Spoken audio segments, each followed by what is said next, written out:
Hello, everybody.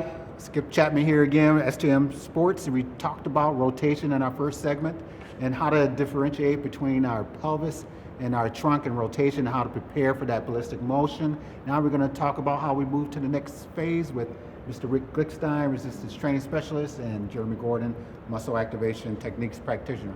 So Rick, how are we going to get to that next phase and moving closer to our more dynamic movement? Yeah, the next thing we need to work on now that we've got this first part of it set up is what the muscle actually feels like when it's contracting. That's really important in determining how you can use the torque to start accelerating more. So Jeremy, why don't you get into that forward position that you were in before? And I want you to hold there. Now what we've done, I forgot to mention, what we've done is we've added a little more resistance to this because in the first segment, we had just a light weight, something that didn't challenge him at all.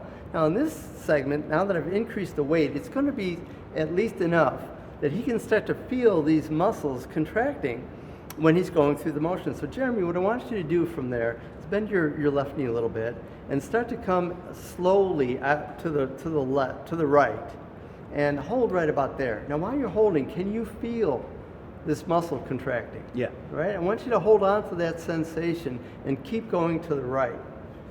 And keep coming. Go through to the end of your range. When you get there, you got to make sure you're holding perfectly steady. You got it? Hold right there. Okay. Now what I want you to do at this point, instead of moving from your hands, don't even think about your hands. I want you to move from the sensation you can feel here. So feel that sensation turning your trunk. And think of it as though your arms are just following your trunk through to the end. Perfect. At the end. So you're not thinking about just blowing things with the hand, you're really thinking about the trunk motion, yeah. Exactly. This is all about the muscle moving the body. Absolutely. And then from there, when you go back in the other direction, you have to make sure that you're holding that same tension in the muscle. Come back to the right again, Jeremy. You can still feel it, right? Yeah. So the idea is use that sensation to stop you at the back of your range.